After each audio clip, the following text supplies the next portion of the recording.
नमस्कार। खबर उत्तराखंड में आपका स्वागत है। मैं हूं आरिश अजहर, आपके साथ रुक करेंगे इस वक्त की हेडलाइंस पर। उत्तराखंड कैबिनेट मंत्री के पति गिरिधारी ने विवादित बयान पर माफी मांगी, कहा सभी मेरी बहन बेटियों के समान। नए साल पर उत्तराखंड भाजपा ने सभी 7 मोर्चों की प्रदेश टीम की घोषित, देखें किन्हें मिली जिम्मेदारी। एंजल हत्याकांड के मुख्य आरोपी के घर समेत संभावित ठिकानों पर नेपाल पुलिस ने दी दबिश। उत्तराखंड बार काउंसिल चुनाव की तिथि बदली, अब 17 फरवरी को होगा मतदान। और कड़ाके की ठंड में जमीन पर बैठकर नहीं पढ़ेंगे बच्चे, नैनीताल के 39 विद्यालयों को फर्नीचर देने का आदेश जारी।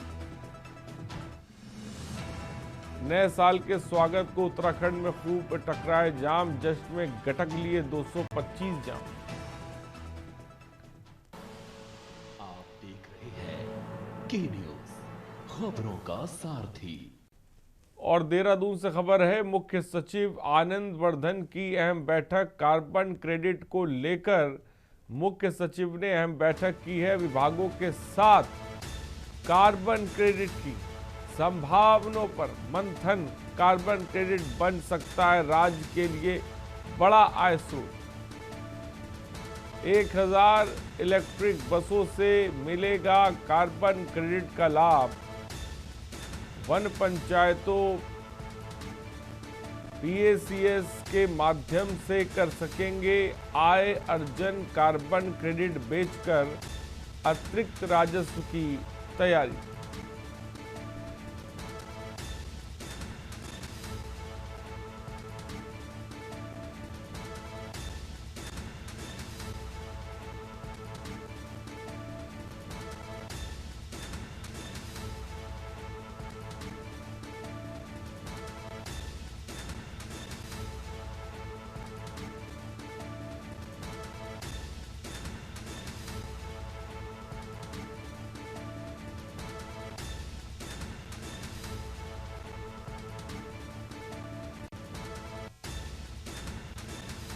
खबर इस वक्त आपको बता रहे हैं।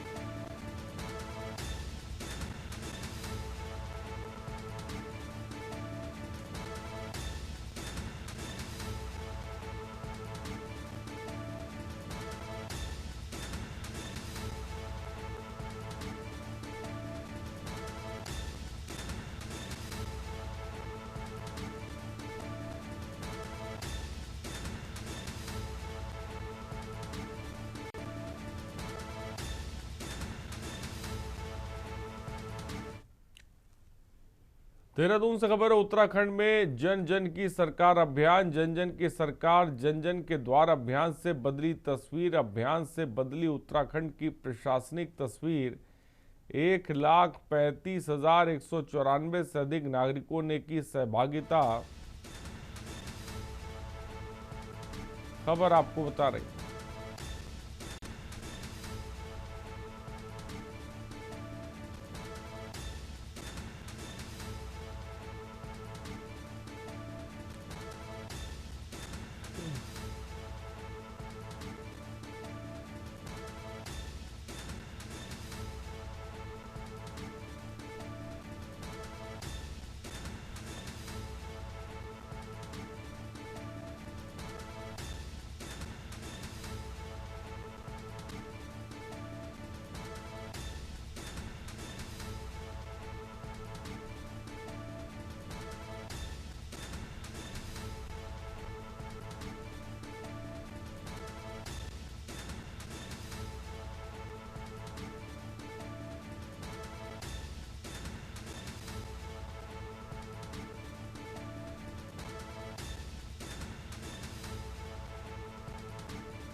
खबर हरिद्वार से, जहां विवादित ऑडियो कांड के केंद्र में आई उर्मिला सनावर की कानूनी मुश्किलें लगातार बढ़ती जा रही हैं। ब्लैकमेलिंग के एक पुराने मामले में कड़ा रुख अपनाते हुए अदालत ने उर्मिला के खिलाफ गैर जमानती वारंट जारी कर दिया और कोर्ट का आदेश मिलते ही हरिद्वार पुलिस पूरी तरह से एक्शन मोड में आ गई है। उर्मिला की गिरफ्तारी सुनिश्चित करने के लिए कई विशेष टीमों का गठन किया गया है।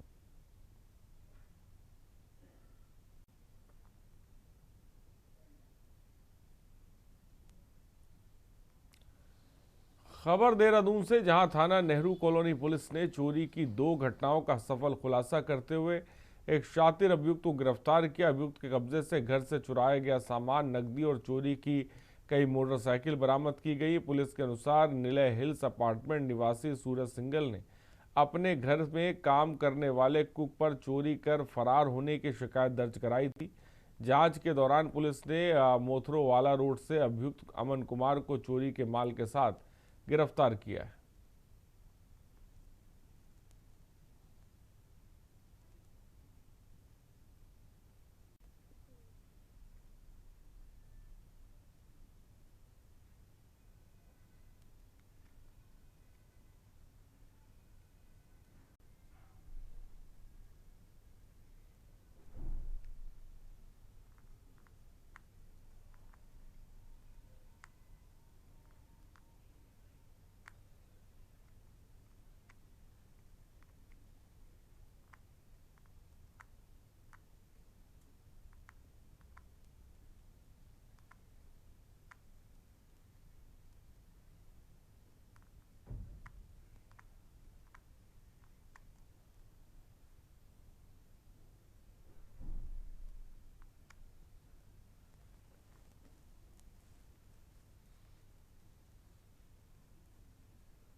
और खबर देहरादून से, जहां कैबिनेट मंत्री गणेश जोशी ने मसूरी विधानसभा क्षेत्र के विलासपुर काडली में 298.6 लाख की लागत से विभिन्न विकास कार्यों का शिलान्यास और लोकार्पण किया।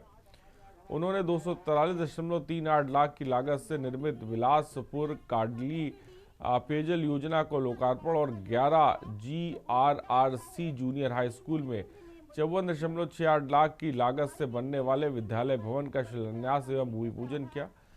कैबिनेट मंत्री ने कहा कि इन कार्यों से क्षेत्रवासियों को शुद्ध पेयजल की सुविधा मिलेगी।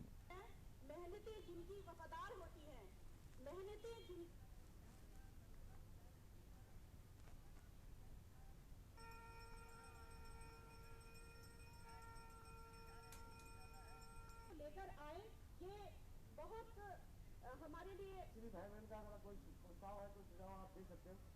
आप बात करते हैं। आज माननीय मंत्री महोदय हमारे बीच में, माननीय मंत्री महोदय, आज बहुत ही खुशी की बात है कि आज हमारे बीच हमारी गांव बिलासपुर कालनी में कुछ देर बाद आज का यह कार्यक्रम शुरू होगा और मंत्री जी का आज हमारे गाँव में आया है और बहुत दिनों से 11 खबर देहरादून से, जहां समकालीन हिंदी साहित्य की चर्चित लेखिका अर्चना पैनुली के नवीन उपन्यास अलकनंदा सुत का लोकार्पण दून पुस्तकालय और शोध केंद्र में आयोजित गरिमामय समारोह में किया गया। कार्यक्रम के मुख्य अतिथि पूर्व केंद्रीय मंत्री और साहित्यकार डॉक्टर रमेश पोखरियाल निशंक रहे। वक्ताओं ने उपन्यास को उत्तराखंड के पहाड़ी जीवन, संघर्ष और संस्कृति और मानवीय संवेदनाओं का सशक्त साहित्य दस्तावेज बताया।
और खबर देहरादून से, जहां जिला प्रशासन देहरादून द्वारा राजपुर रोड स्थित दिलाराम चौक पर सुधारीकरण एवं सौंदर्यीकरण कार्य अंतिम चरण में है, जिसे शीघ्र ही जनमानस को समर्पित किया जाएगा। और जिलाधिकारी सविन बंसल के निर्देशन में किए जा रहे इस कार्य के तहत चौक को उत्तराखंड की पौराणिक और लोक संस्कृति की झलक के साथ विकसित किया जा रहा है।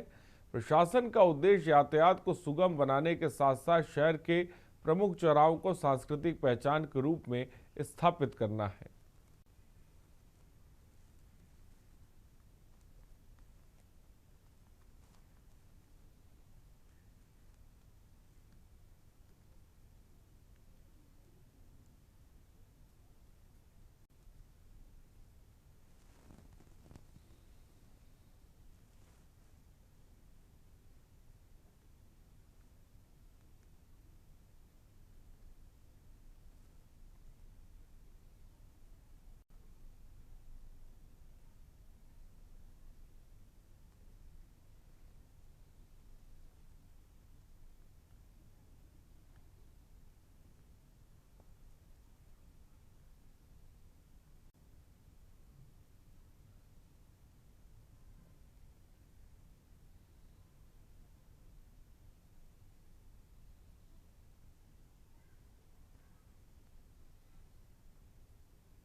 हैं हमारे लोकतंत्र की पहली सीढ़ी हैं और विकास की पहली सीढ़ी कहलाई जाती हैं।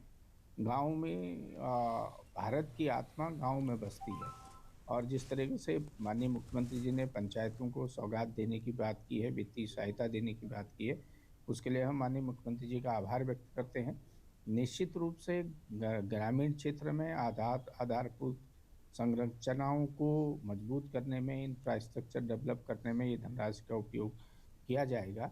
इससे निश्चित रूप से गांव में जहां एक और विकास होगा वहां गांव में रोजगार के संसाधन भी जुड़ेंगे, ग्रामीण क्षेत्रों को रोजगार भी मिलेगा और गांव में जो हमारे मूलभूत आवश्यकताएं हैं उसकी पूर्ति करने में भी ये सहायता हमारे को बड़ी मदद कर लेगी। खबर देहरादून से, जहां उत्तराखंड की 33 पंचायतों को मुख्यमंत्री पुष्कर सिंह धामी ने बड़ी सौगात दी। बता दें कि मुख्यमंत्री ने 13 जिले पंचायतों, 95 क्षेत्र पंचायतों और 7,813 ग्राम पंचायतों को 94 करोड़ 23 लाख रुपए की धनराशि के लिए मंजूरी दी है, जिससे पंचायतों में विकास कार्यों को रफ्तार मिलेगी। साथ ही गांव-गांव बुनियादी सुविधाओं के विस्तार को बढ़ावा मिलेगा, जिसको लेकर भाजपा प्रदेश प्रवक्ता मथुरा दत्त जोशी ने मुख्यमंत्री का आभार व्यक्त करते हुए कहा कि इस सहायता राशि से ग्रामीण क्षेत्रों में विकास कार्यों को गति मिलेगी।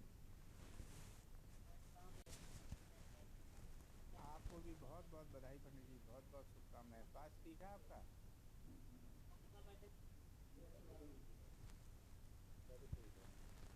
कांग्रेस में अब क्यों नहीं आते? और यहाँ पर रुकते हैं एक छोटे से ब्रेक के लिए। हम जल्द हाजिर होंगे कुछ और खबरों के साथ।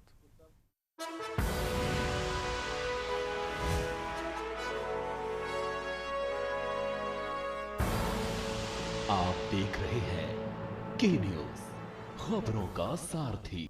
और ब्रेक के बाद आपका स्वागत है खबर देहरादून से, जहां राज्यसभा सांसद नरेश बंसल ने कनेक्टिविटी के मुद्दे पर राज्य और केंद्र सरकार के प्रयासों को अहम बताया। उन्होंने कहा कि राज्य सरकार और केंद्र सरकार मिलकर कनेक्टिविटी बढ़ाने के लिए लगातार काम कर रही है और बीएसएनएल भी तमाम व्यवहारिक कठिनाइयों के बावजूद दूरसंचार सुविधाओं के विस्तार में जुटा हुआ है। और बंसल ने कहा कि उत्तराखंड एक हिमालयी राज्य है जो विशेषकर सुंदर और दुर्गम क्षेत्रों में कनेक्टिविटी की अधिक आवश्यकता है। केंद्र सरकार भी पूरा काम कर रही है और टेलीफोन विभाग भी बीएसएनएल सारी दुश्वारियों के बावजूद, व्यवहारिक कठिनाइयों के बावजूद कनेक्टिविटी बढ़ाने में लगा है। हिमालयी राज्य है हमारा, हमारे पास कनेक्टिविटी की बहुत आवश्यकता है, सुदूर क्षेत्रों में आवश्यकता है, लेकिन कहीं ना कहीं समस्या भी आती है। कहीं पर बहुत सारी जगह पर वन विभाग का मामला आता है, वन विभाग की भूमि होती है, भूमि वहाँ से मिलती नहीं है, इस तरह की कुछ चीज़ें आती हैं। लेकिन फिर भी लगातार मैं हर 3 महीने में बैठक लेता हूँ और उस बैठक में ये आता है कि कहीं ना कहीं 10 कदम हम आगे बढ़ते हैं और उसमें जो ये कठिनाइयाँ आती हैं उसको भी संवाद के जरिए सॉल्व किया जाता है, हल किया जाता है और उसके आधार पर आगे बढ़ रहे हैं। कनेक्टिविटी हमारी लगातार बढ़ रही है। और उत्तराखंड हाई कोर्ट में राज्य सरकार द्वारा दिव्यांगजनों के बनाए गए गठित बोर्ड में आयुक्त की नियुक्ति को लेकर दायर जनहित याचिका पर सुनवाई हुई। मामले की सुनवाई के बाद कोर्ट की खंडपीठ ने अगली सुनवाई तक राज्य सरकार को स्थिति से अवगत कराने को कहा। मामले की सुनवाई के लिए कोर्ट ने 1 सप्ताह बाद की तिथि नियत की है। आपको बता दें कि ब्रजमोहन सिंह ने जनहित याचिका दायर कर कहा है कि राज्य में दिव्यांग कल्याण बोर्ड में अभी तक आयुक्त की नियुक्ति न कर सरकार के ही अधिकारी हैं, जबकि दिव्यांग कल्याण बोर्ड कहता है कि इसमें ऐसे अधिकारी नियुक्त होंगे जिन्हें दिव्यांगजनों के पुनर्वास सहित उनकी कठिनाइयों की जानकारी हो।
और नैनीताल हाईकोर्ट ने विकासनगर के बरोटीवाला क्षेत्र में नियमों के विरुद्ध संचालित हो रहे एक अवैध हॉट मिक्स प्लांट कोलतार प्लांट के संचालन पर तत्काल प्रभाव से रोक लगा दी।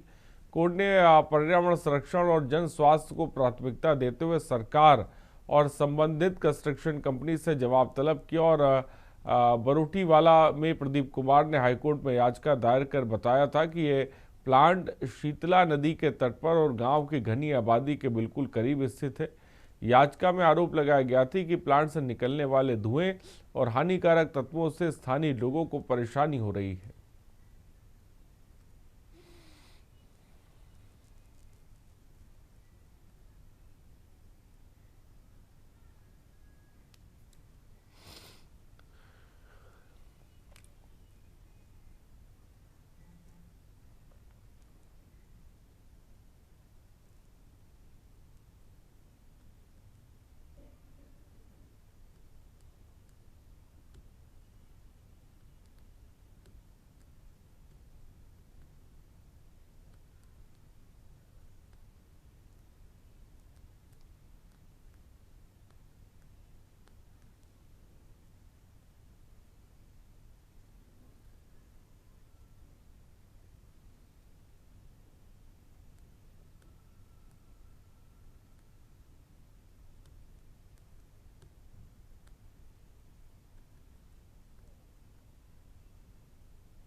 साल 2026 की शुरुआत के साथ ही power transmission corporation of Uttarakhand limited ने जनता के साथ फैक्ट्रियों को भी बड़ी राहत देने का फैसला किया।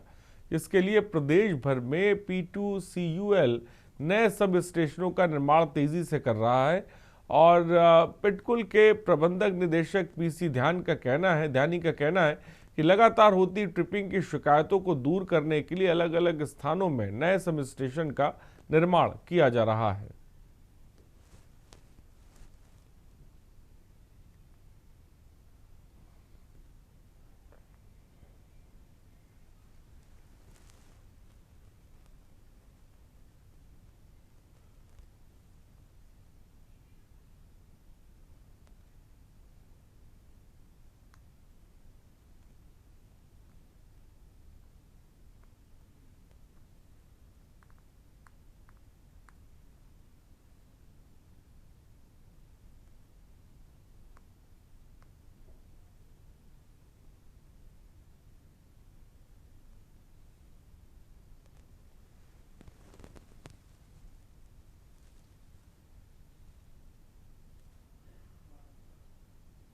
नए कार्य भी कर रहे हैं। जैसे मैंने बताया कि ADB के अंतर्गत हमारे 6 प्रोजेक्ट हैं, जिसमें 132 GIS के 4 हैं, जिसमें 132 kV GIS सर्विस हमारा लोहाघाट में है, 132 kV GIS सर्विस हमारा जो है खटीमा में है, 132 GIS सर्विस हमारा धौलाखेड़ा में है, 132 kV GIS सर्विस हमारा आराघर में बन रहा है और 2 220 के बिजलीघर भी हम बना रहे हैं, जिसमें 220 kV का GIS सर्विस हमारा सेलेक्टिव में बन रहा है, जो कि हमारी इंडस्ट्री की काफ़ी लंबे समय से डिमांड थी और वो बिजलीघर हम बिफोर टाइम करेंगे।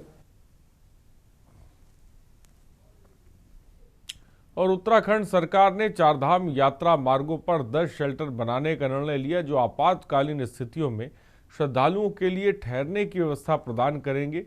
ये शेल्टर वर्ल्ड बैंक प्रोजेक्ट के जरिए बनाए जाएंगे, जिसके लिए 39 करोड़ रुपए की राशि स्वीकृत की गई है। शेल्टरों के संचालन के लिए एक नियमावली तैयार की जाएगी, जिससे यह सुनिश्चित किया जा सके कि शेल्टरों का उपयोग पूरे साल भर हो सके और आसपास के लोगों को इसका फायदा मिले।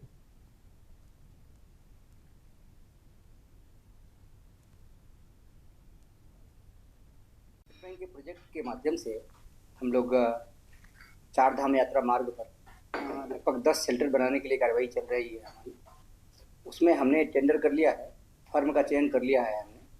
वो फर्म DPR बनाएगी, फिजिबिलिटी देखेगी, कहाँ कितनी आवश्यकता है, टूरिस्ट का फ्लो देखेगी, या आपदा की दृष्टि से जहाँ जहाँ दिक्कतें हैं, जहाँ जहाँ विस्थापन की आवश्यकता पड़ सकती है, या जहाँ ज़्यादा रास्ता बंद होता है, कभी लोगों को अकस्मात रुकना पड़ता है, तो उन स्थानों को चयनित किया जा रहा है। ये जनपद चारधाम यात्रा रूट पे ज़्यादातर शेल्टर बनाए जाएंगे। इस पर जनपदों के साथ हमारी मीटिंग भी हुई है इस क्रम में। और खबर उत्तराखंड में फिलहाल इतना ही। बने रहिए हमारे साथ। नमस्कार।